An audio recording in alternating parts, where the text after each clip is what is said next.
Jump off that exhausting hamster wheel and into balanced living with Dr. Marissa. Promise you joy in the mystery. Dr. Marissa, also known as the Asian Oprah. Her mission, to be a beneficial presence on the planet. Her purpose, to be your personal advocate to live, laugh, love, learn. Her life motto, don't die wondering. Take back your life with Dr. Marissa Pay. And welcome. You are tuned into Take My Advice. I'm not using it. Get balanced with Dr. Marissa, the morning show here on NBC News Radio, KCAA, AM 1050, FM 102.3, FM 106.5, and streaming everywhere. iHeartRadio, Spotify, Stitcher, Amazon Music, Audible, and more. Because it is my Happy 88 mission to have 88 million more happy people on the planet. So this is a show about hope and happiness. So if you're expecting some shock talk or political rhetoric, tune into a different show, because I'm here, your hashtag positively opinionated host, to bring you people, topics, and solutions to all that is crazy out there, especially now. And I am so delighted today. I have a really, really good friend of mine here, and he brought a really, really super interesting person to my studio. So without further ado, I'm going to let them introduce themselves with the following. I do not have an answering machine. I have a questioning machine. And when you call me, it says, "Who are you? And what do you want?" So, Steve Farber, since I've known you longer, who are you and what do you want? Okay, so first of all, let me just state for the record, you got that from me, my dear. What? That questioning machine, who are you and what do you want? I wrote about that in The Radical Leap in 2004. So therefore, I better have a damn good answer for it, because I've been asking people to answer that question for damn near 20 years. So who am I and what do I want? I am a friend, a father, a musician, a creator, a writer, a speaker. And what I want is more fun in my life. All right. That's definitely the answer. And you're going to have to take it up with somebody that I worked with at UCLA when we facilitated tea groups in Ojai in the late 1990s, who I stole that from. So she must have stole it from you. So I'm we steal shit from, we steal stuff from each other all the time. I want to get you up to $100,000. That's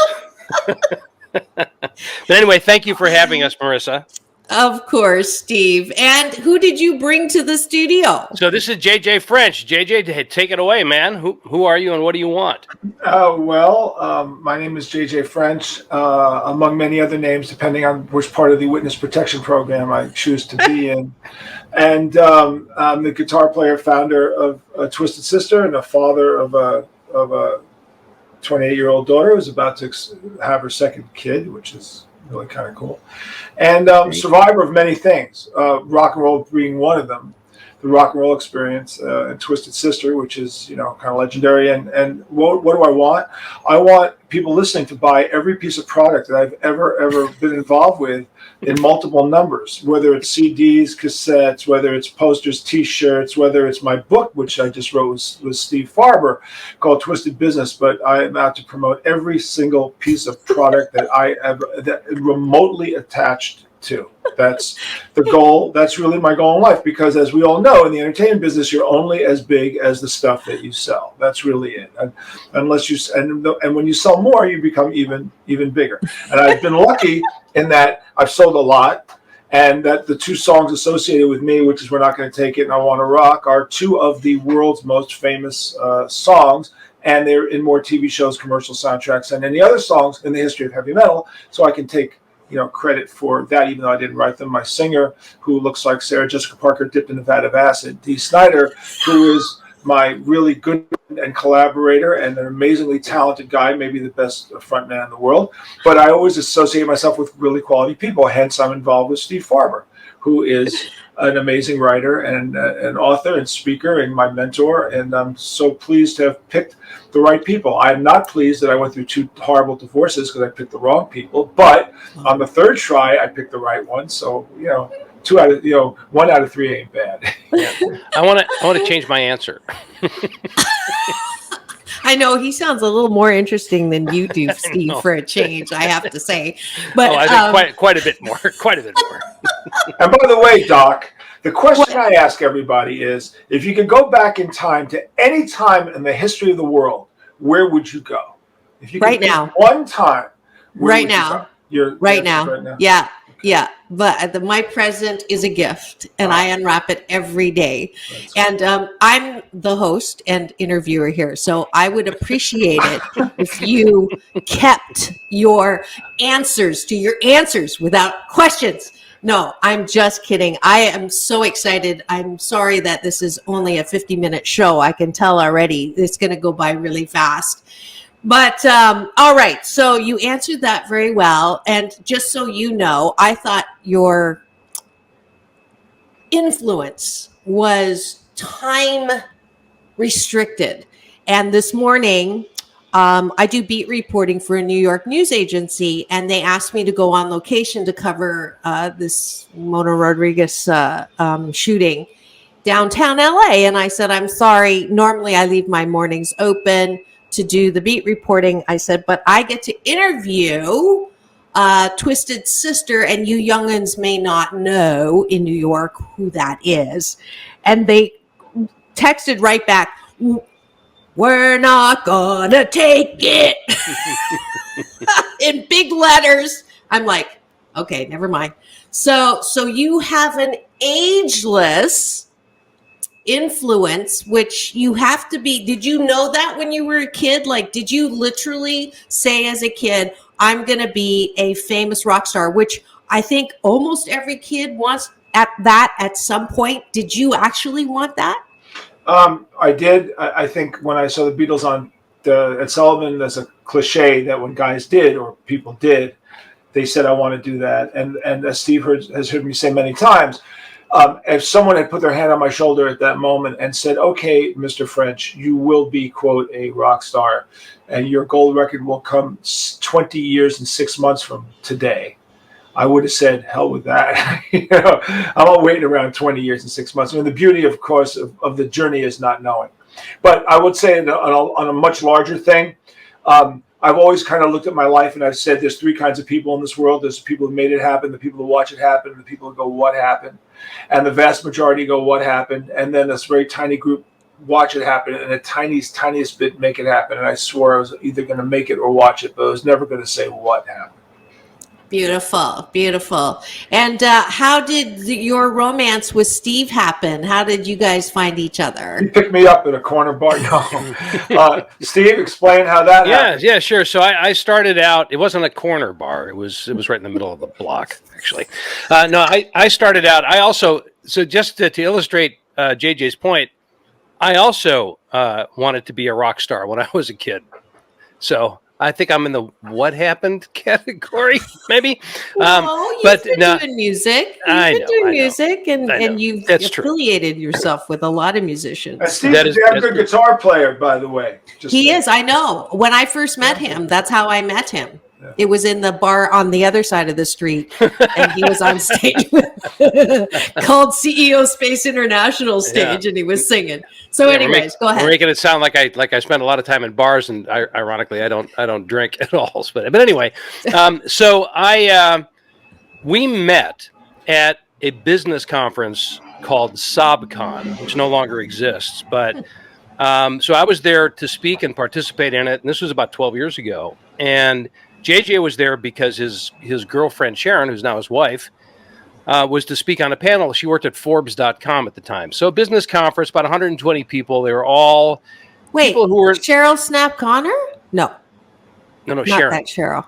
Oh, Sharon. Sharon. Sorry. Scared me. I had a moment. Yeah. So they were, the people at this conference were all, business people who were, social media folks and online people and all of that. So I got up and I gave my talk about my body of work on the Radical Leap, which is love, energy, audacity, and proof, right? So I'm talking about love as a business concept. And then I opened it up for Q&A. And JJ and I had not yet met, although he was pointed out to me from across the room saying, that's the Twisted Sister guy. But we hadn't talked. So he's the first guy to raise his hand, which is no surprise to anybody. You know him. He's so shy. He's very shy. They handed him the microphone, that. and you know, and he's a tall guy. He's got a lot of presence to him. So how tall are you? 6'2". 6'2", right? So he stands up. He's got this microphone, and he says, I can't tell you what he says exactly because we're on the FCC airwaves. Yes. But he said, I'm in the entertainment business, and that's a business filled with another word that you can't say. Pick two of your favorite choice words to describe people you don't like very much. Yes. And he said, but I've never believed that I had to be that way, and that's not the way I've run my business. So what you just talked about, Farber, is the way that I've conducted my business. And then he went on to ask a question about dysfunction in the workplace, which he had experienced plenty of. And so that started it off. And we sat down for breakfast the next morning, and he told me the Twisted Sister story. And as you can already tell, just from these few minutes, JJ is a natural storyteller, and he's very funny, and he's a business guy. So yeah, he's a rock star, but he's a business guy because he managed the band and does all the licensing deals and as well as played guitar, and he put the whole thing together. It was his band.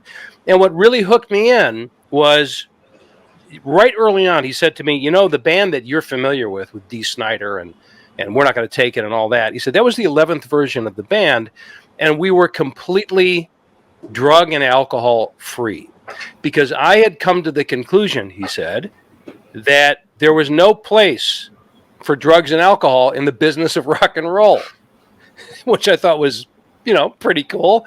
And then he said, but we couldn't tell anybody that because it would ruin our reputation. So that's where it started. And then I heard his story and I said, dude, you've got to get up on stage and tell this story to people. You got to be a speaker. And I think we actually started talking about the book in very, kind of general conceptual terms, even way back then. But that's where it all started, and we've been friends ever since. All right, and we're going to take a quick break for the news, and when we come back, JJ French is going to tell me his version, which is probably closer to the truth, of how JJ French and Steve Farber met here on Take My Advice, I'm Not Using It, Get Balanced with Dr. Marissa, the morning show here on KCAA, the station that leaves no listener behind.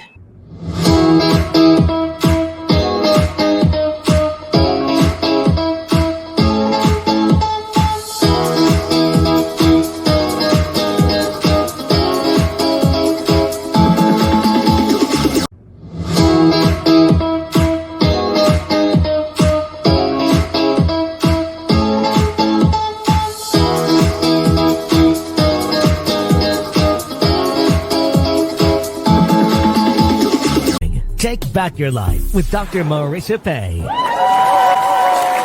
And we're back. You are tuned into Take My Advice, I'm Not Using It, Get Balanced with Dr. Marissa, the morning show here on KCAA, NBC News, CNBC News Radio, AM 1050, FM 102.3, FM 106.5, and streaming everywhere, including my YouTube channel that houses all 549, but who's counting shows, as well as my red carpet playlist with interviews with Halle Berry, John Travolta, Quincy Jones, and more. Because this show can highlight not only famous people, but people who make a difference on the planet. And today is no exception. I have here, you will recognize him by his Twisted Sister memorabilia behind him. And he is with his new buddy, or not new buddy, old buddy, that they met in a bar. Just kidding. That JJ is going to tell how they met and how they have come up with this concept of a twisted business, which is their new book that is out. So JJ, take it away. So about 5 years before I met Steve Farber, I was being interviewed for a documentary about a performance artist named Klaus Nomi, who had the misfortune of opening up for a Twisted Sister show in a club in Jersey, and was so rudely dissed by our fans that he basically had a nervous breakdown and he quit performing. And he was a performance artist, a German rock opera performance artist who had some great design to come to the United States, live downtown Lower Manhattan, meet David Bowie, and to sing with David Bowie on Saturday Night Live, which in fact he did accomplish all of that. You can find it on YouTube, Klaus Nomi. Anyway, the Klaus Nomi story was this incredible story, and I was being interviewed because I was one of the guys that remembered how badly our fans treated him, and that led him to this thing. So the director's sitting there in my living room interviewing me, and I said to the guy, "What do you know about Twisted Sister?" And he goes, "Well, I know of the band, I just don't know the story." So after 3 hours of me telling him the story of Twisted, he decided to do a documentary, which took 8 years for him to do. And there's a documentary out now. When I talked to Steve, that elevator pitch that took 3 hours to tell that director, I had gotten that down to roughly about an hour. And what happened was, so 5 years later, that documentary is still being produced at the time. I see Steve at this SobCon thing, and Steve is doing his thing. He's talking and he's doing his performance deal and Shtick. and he's promoting his book, and I'm going, wow, that guy's really good. His pacing is great. You know, I know pacing, I know performance. I said his voice is great. He tells the story that's really good. That he's got books. He's got all these things. I want to do that because I'm going to be retiring from this Twisted thing pretty soon. The band was playing, and I just was thinking I'm going to get out of this. And that looks like something that could somehow be a good off ramp for me to get onto. But my question to Steve was a legitimate question. I had these business curiosities, and I'd never really spoken to a, quote, business professional about them. So we went and we had lunch. But I could tell as the story was unfolding, I know the value of the story. I know the value of stories. I mean, I really do. I have a saying, which everyone has a story, but most people just shouldn't tell them because they really can't tell them too well, and they bore everybody, and they definitely shouldn't write a book about it. But I do know my story's value, and I know that there's a great book to be written in it. I just didn't know how and when and where and so on.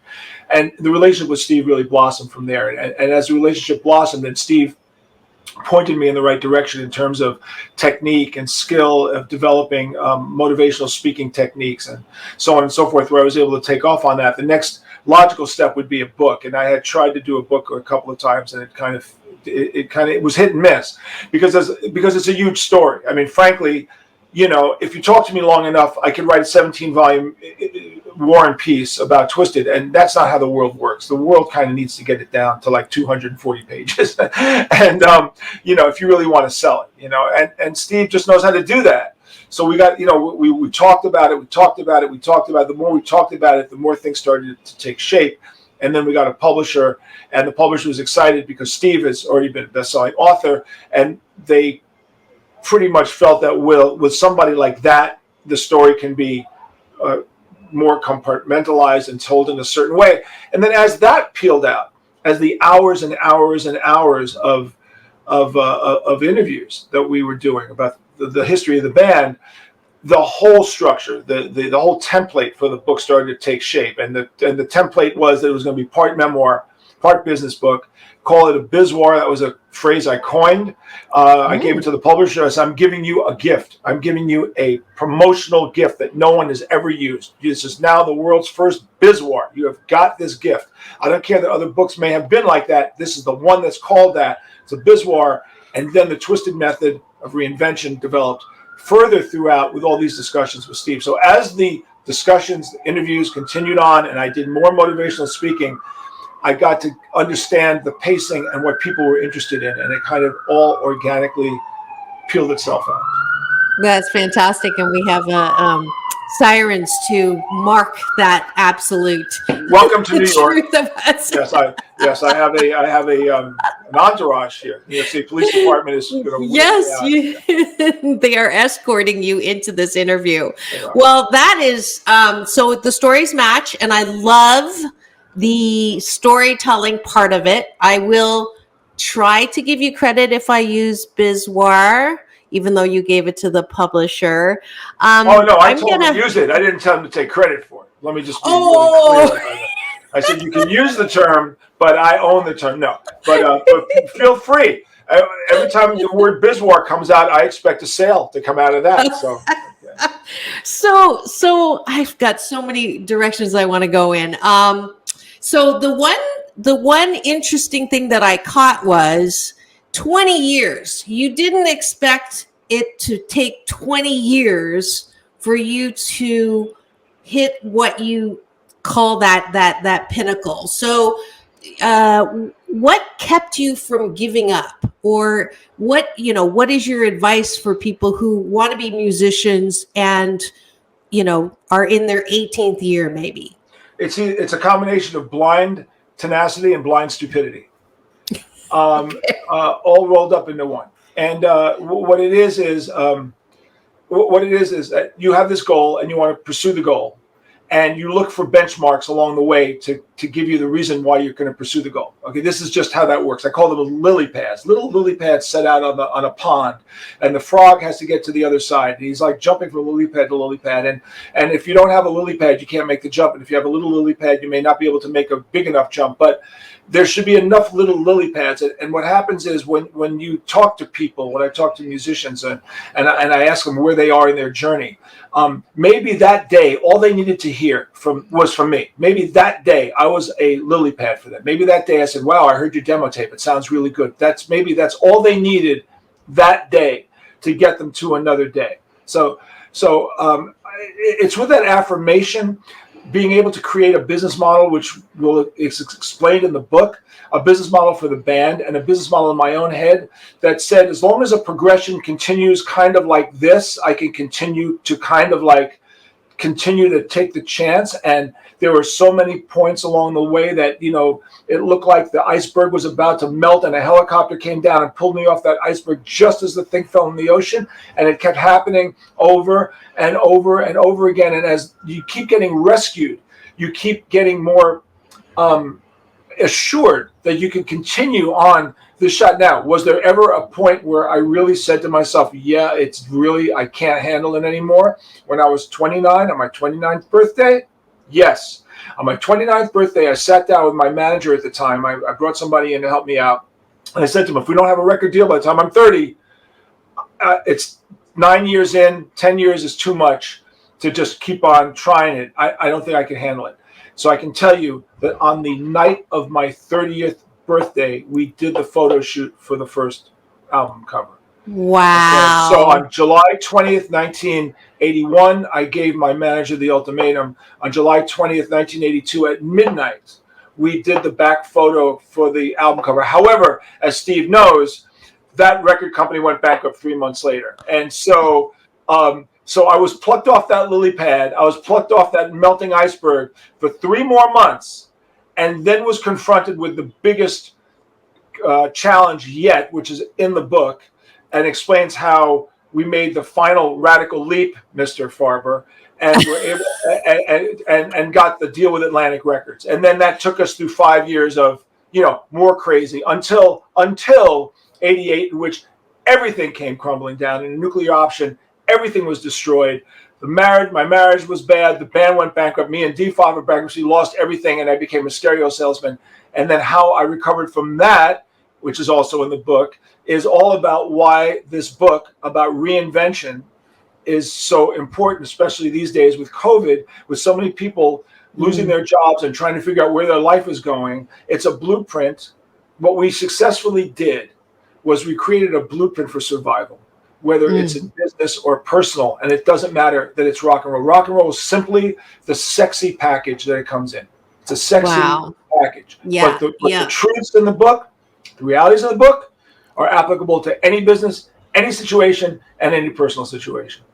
I am so glad that I got Steve to invite you on the show. We're going to be back with more for the last half of the show, because there is so much more to learn and to grow and to be inspired and motivated from here on Take My Advice. I'm Not Using It. Get Balanced with Dr. Marissa, the morning show here on KCAA, the NBC news station that leaves no listener behind. We'll be right back. Don't go away for more JJ French and Steve Farber.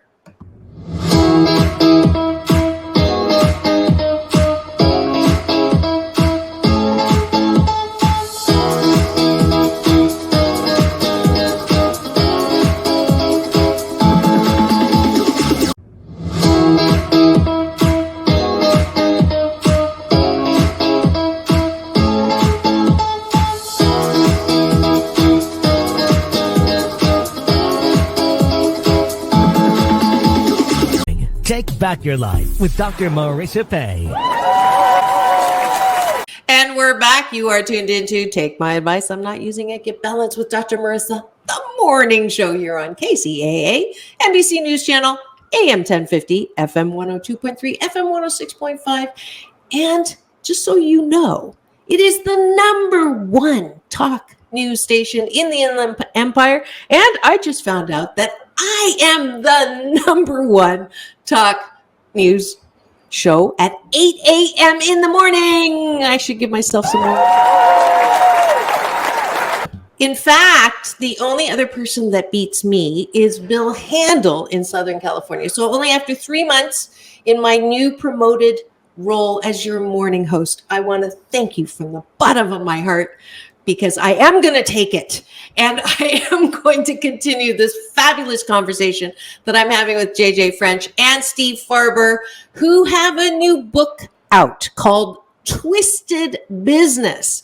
And you heard before the break all of the incredible, non-overnight success stories that JJ French has been giving us so kindly. And on your eve of your 29th birthday, it was a temporary little lotus pad that got you a back cover picture. But then you said everything fell apart again. So when everything falls apart, did you have like that, the picture that you knew this was going to happen at some point and you had to just keep going? Or, they talk about having, the manifestation, the vision board, or, this is absolutely going. So that's why you kept going. What keeps people from not being derailed by rejection is my question. Well, I can say this. The first part of the book is the memoir of my drug days and my drug years. And first of all, I got through those, and I shouldn't have gotten through those. I did.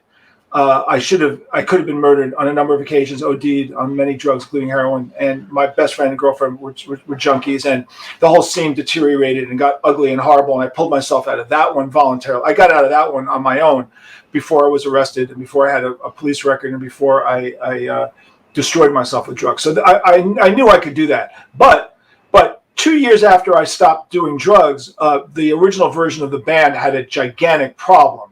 They were alcoholics, and I never drank, so I was not part of the drinking culture in the band.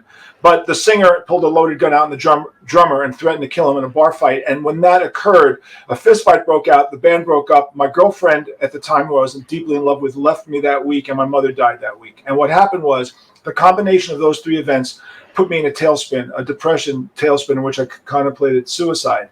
And so everything in the world that's ever happened to me, I compare to that period of time when I was 22, because I was in the darkest period of time. And I did not go to a therapist. That was a mistake. I learned from that.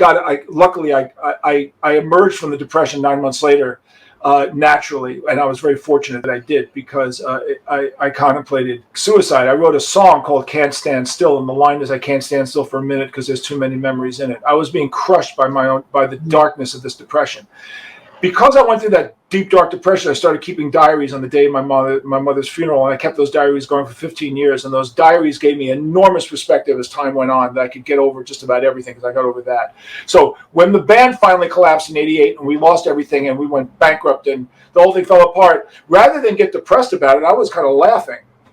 I was more bemused by the ridiculousness of the whole thing. I mean, here we are, Twisted Sister was like one of the biggest bands in the world, and our songs were gigantic, and all of a sudden, the band breaks up, and I'm being sued for millions of dollars, and so is Dee, and I'm in bankruptcy court, and I was just laughing at the Seinfeldian weirdness of all of it. Because I was older. If I was 22, it would have been devastating. But I already survived this horrible period of my life. Horrible.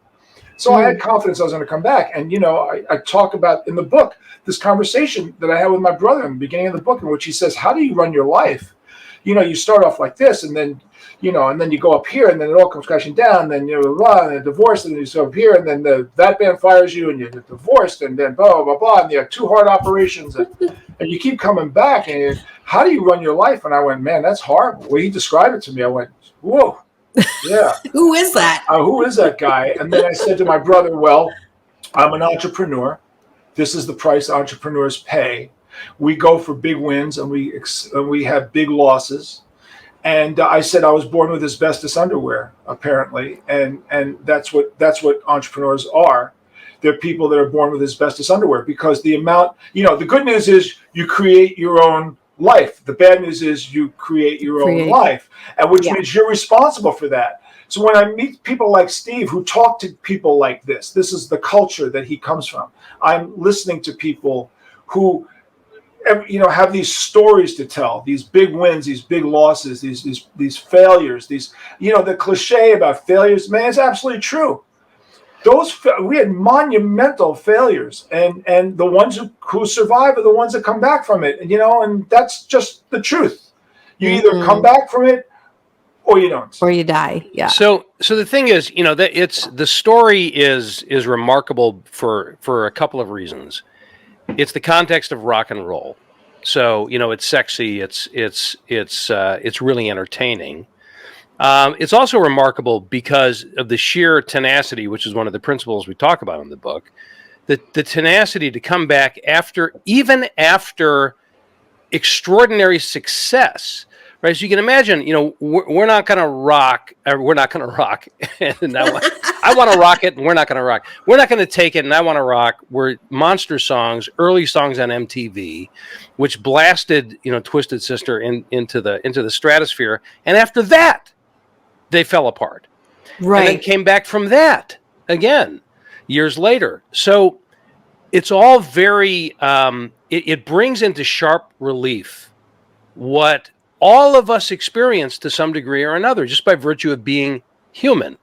We all have ups and downs. And the question of how do we come back from the crashes, and they're relative, some are bigger, some are smaller, some are more dramatic, some are newsworthy, and some are, but they all feel newsworthy to us when we go through them. So it provides a really great model for us to learn about this because it's so entertaining. But then the real value in it, I think, is to be able to apply those lessons to our own lives. So that's why this is a book for business people in any business, and for people who are not business people, for any human being on this planet, with very few exceptions. We experience those ups and downs, and we need to learn to reinvent ourselves pretty much every day. Yeah, it sounds like a business lesson for life. Yeah, is what you're saying. Yeah. The Twisted Method, which is TWISTED, to make it really simple for people to remember, is you remember the words twisted. If you get the book, you'll see it's divided up into tenacity, wisdom, inspiration, stability, trust, excellence, and discipline. To make it really quick, tenacity to start. Without it, you got nothing. I'm gonna just here's like the real fast explanation. Wisdom. Okay, with all the tenacity in the world, if you're not smart enough to understand where you are, where you're going, or where you need to go, then you got nothing either. So you need a certain amount of wisdom. Either you need to have it, or the person who you've decided to connect with has to have it. But you cannot succeed without wisdom. Inspiration. Inspiration is the fuel that gives you the energy when you're broke. When you're young, you got tons of inspiration. Eventually, you have to turn the inspiration into money. Otherwise, all the inspiration in the world is going to be useless. The minute you have to start making a life. So inspiration is wonderful. It's the fuel that we all need. Every single successful person was inspired by something. I don't care what it was. I don't care if you're 10 years old, you go to a Broadway show and you see someone sing Annie and you go, I want to become the best Broadway singer, or I watch the Olympics. I want to become a gold medal skier, whatever it is. The inspiration is the fuel. Stability is the ability to run a company and create an atmosphere or a life that's stable enough for you to be able to make these choices, so it's not constantly on an airplane that's suffering from turbulence. And understanding the turbulence and understanding the differences in turbulence from challenges, crises, and catastrophes, and how you respond to each one of them, that's what's going to make a company be successful. The other T is for trust. If you don't have the trust with the people around you in your business, you got nothing, because when you got no money, trust is what is the fuel that keeps that going, and they have to know and trust your vision and your ability to be able to carry things forward. And excellence and discipline, I cannot tell you, they are intrinsically linked. You need discipline to become excellent. It's really that simple. You have to be able to do it over and over and over and over again, to the point where any other normal, rational human being would not do it, which is why they're not big and you are. Because you're not going to get up at 4 o'clock in the morning and skate for 8 hours a day for like 15 years, but a gold medal skater is going to do that. It doesn't matter if you're in the broadcast business. It doesn't matter what business you're in. The ones that really, really succeed are the ones that keep going and going and repeat and repeat and repeat. And this whole notion about insanity is doing the same thing over and over again, expecting different results. I do not believe in that at all. I believe by doing it over and over incrementally, you don't even understand what's going on. But your brain is rewiring itself. And every single time you do it, you make incremental changes and you get better and better and better, which is why we put all the dates that we played in the back of the book. There's 9,000 shows. That's how you become good. That's what you have to do. You have to dedicate yourself. And if you don't, fine. That's all well and good. Wonderful. But if you want to be where we are, that's always something to, to push yourself towards. So what Steve really did was he kind of helped achieve that clarity. Explanation. It's obvious. You're very clear about it, and it's awesome. Yeah, aren't you proud, Steve? I am. He called you your mentor. I mean, he did. That was awesome. The synopsis of that, and every single word resonates with life and the joy of life and the importance of living. And it doesn't really matter if we're in a pandemic. What matters is how you see who you are, what you can do, what life offers. And that's why I call it a blissipline. So, but the B wouldn't look right on the end of the twisted. But it is a bliss. And I just love that because that message is so not prevalent. All we hear about, if you start your day doing this, you're going to get everything that is the antithesis of what he just said. So, I think it's a really important point, Marissa, because you've got, there are people who just get, touched by an angel, as it were. They have a desire, they want to do it, and it just happens, and that's great for them. It's just not replicatable. So when you come along with for example, The Secret and the law of attraction and all that, the misconception, which has been spoken about a lot, is that all I've got to do is sit here and visualize what I want and it will drop on my head. Well, for some people, it seems to have happened that way. For the rest of us, though, it's about doing 9,000 shows. So, whatever that means for us, right? Whatever the core skill that we have, it's doing it so often that we get exceptional at it. That's where the excellence comes from. So, okay, I got to go, but no, the siren is the highlighter. The sirens are the yellow highlighter on what you're saying. So when JJ says, Twisted Sister, we did 9,000 shows. It was like, okay, that's a really big number. So let's prove it. So we actually put, as he said, in the back of the book, over several pages in very small font, is a list of every show that Twisted Sister ever played, and it's 9,000 plus shows. And since the book has been published, he's heard from several people who said, "Hey, you forgot." They remember the show they were at, and it wasn't on the list. So who knows how many there are, but there are at least 9,000. So 9,000 shows, 10,000 hours. I mean, whatever we, how you want to frame it up, we've got to look at ourselves and say, what is this really important to me? And if I have the vision board and I've got all that, that's fantastic. But then what do I have to be extraordinary at in order to make that happen? And then it's going after it and doing it over and over and over and over and over. Yeah. Let me say this. When you watch shows like The Voice or American Idol and the person gets a record deal, this is what kills me. They go, "I want to thank my fans for sticking with me for 15 weeks. And I'm like, that is like the worst thing that could ever happen to a human being. That is the absolute worst thing because A, they're going to crash and burn. Absolutely, because they all pretty much all do. B, there's no structure. There's no foundational structure for understanding underneath it. Yes, Steve says, lightning in a bottle, sure, you can win a lottery. You're going to waste your life buying a lottery ticket, thinking that's your way out, as opposed to actually doing something about it. That's the difference. And so I feel bad when people come to me, artists come to me and they say, give me some advice. And I go, listen, man, I'm going to tell you something. The playing field that I grew up in is not the playing field that you grew up in.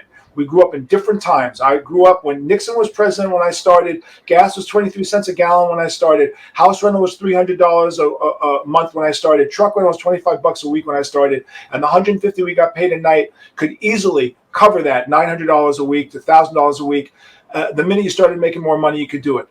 They said, well, what do we do now? And I said, well, now you don't have a drinking age of 18. Now you don't have gasoline that's 23 cents a gallon. But what you do have is other bands around you that have been successful, more successful than you.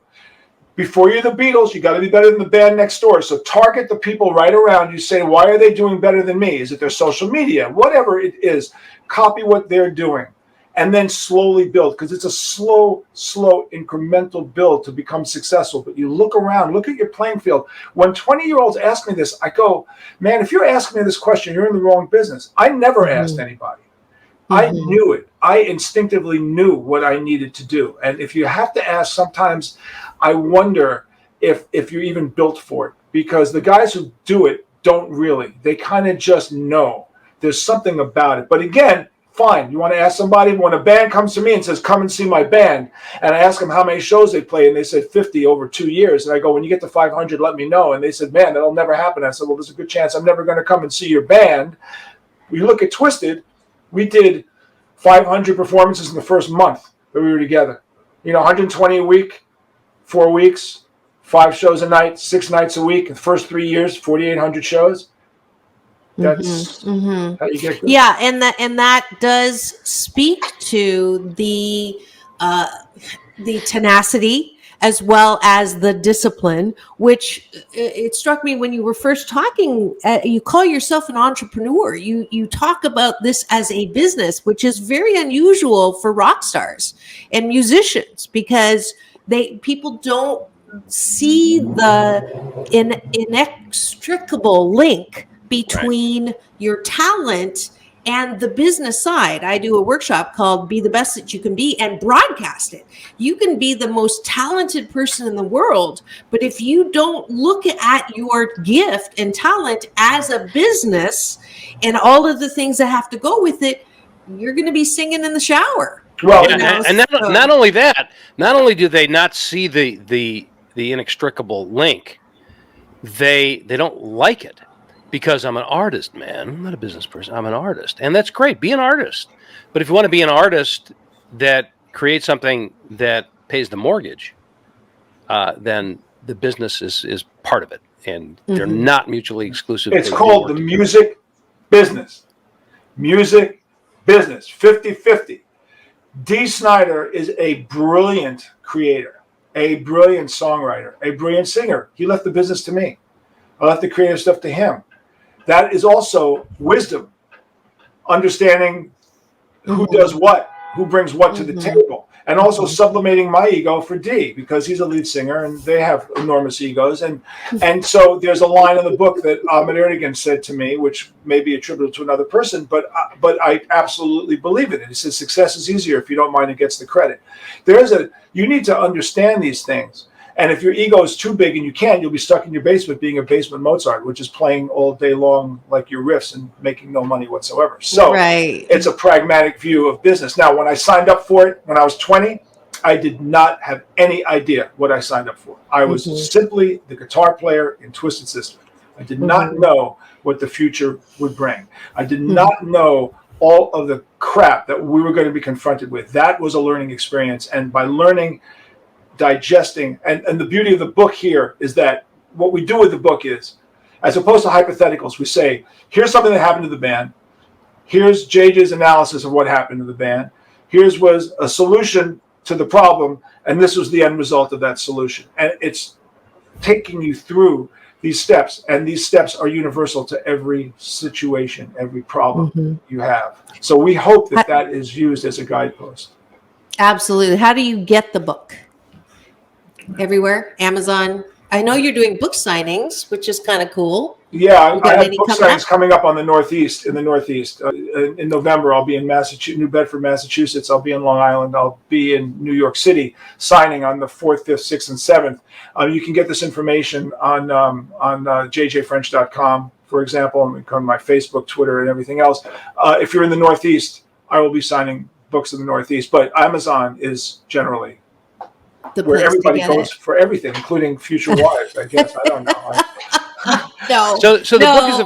the book is available everywhere, Amazon, Barnes and Noble, and all that. Now That's true. we were in L.A. We did a book signing at the Barnes and Noble at the Grove, and also we signed a bunch of books at Book Soup in L.A. So if you're in the L.A. area, if you go to either of those places, They probably Book have Soup, signed books right now. yeah, they probably still have some signed books Fantastic. lying around. Yeah. Fantastic. And the last question, I ask that of all my guests, which is to who and what are you most grateful for?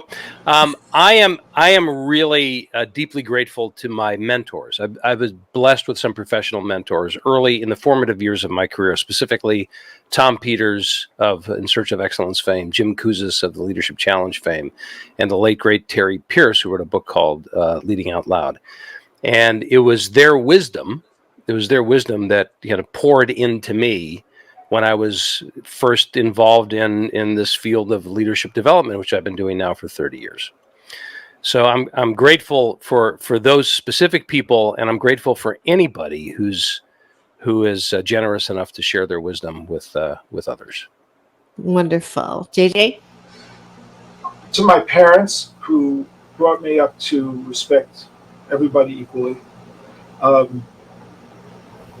first and foremost, the ignorance of racial epithets were never allowed anywhere near my house or amongst my friends. I grew up in a mixed neighborhood of Black, Puerto Rican, Chinese. My first band had a Chinese lead singer named Bing Gong. He was the first singer, and a drummer named Paul Herman, and my name is John, so we called the band John, Paul, and Bingo. That was the first band I was in when I was 12.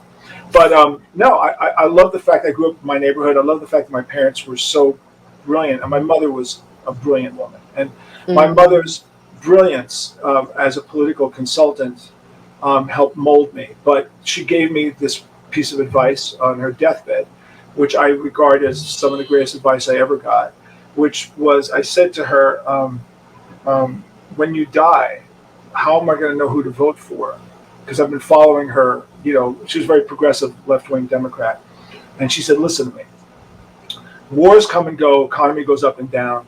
It's all nonsense. The only thing that matters is the Supreme Court, which means that as long as you vote for the kind of person that could nominate the kind of person you would want on the Supreme Court, you will never make a mistake. Just put the rest of it out of your mind and just keep that in mind, that if you vote for the kind of person that philosophically will put the kind of person that you want on, you'll never make a mistake. That's beautiful. Beautiful. And I understand you're also doing some spokespersoning for prostate cancer. Yeah, two things. I'm a prostate cancer survivor. So Zero Prostate Cancer is the foundation. That's one of the biggest ones. So I'm a spokesperson this year. Started in September. Sharon, my wife, is in some of the clips with me too. We talk very frankly about it. A lot of men don't like to talk about it. Let's be honest here. Unlike breast cancer, where women tend to want to share their stories, and men don't. And I'm saying, what do you're going to die. So stop this nonsense. So we have to start talking about it. And the second thing is that my daughter has uveitis, which is the leading cause of blindness among young girls in America, and she is fine. But I do fundraising for the Ocular Immunology and Uveitis Foundation, IOUF. Try to say that 5 times fast. But uveitis is an eye disease. It's an inflammatory eye disease. Mm-hmm. So I'm extremely aware of many things that I wish I didn't have to know about. I wish I didn't have to know about prostate cancer as much as I know. I wish I didn't have to know about uveitis as much as I know. I had 2 heart operations for atrial fibrillation. I wish I didn't have to know enough about that, but I do. That's all a byproduct of life. But where I can fundraise, where I can bring attention, I do it. And Steve, because his whole pioneering thing is love, love is so much a part of it. Twisted did not have that in the first version of the band. But when the band got back together in 2003, we dedicated ourselves to doing a benefit concert at least once a year for every year we came back at, and completely changed our heads in terms of what you give back. You're around on this planet long enough that you figure out ways to give back. And this book is, in a way, too, giving back. Absolutely. I totally see it that way. And that's why I'm giving you Dr. Marissa's Beneficial Presence on the Planet Award to both of you for taking the spotlight and putting it in areas of temporary darkness. And for that, I am grateful.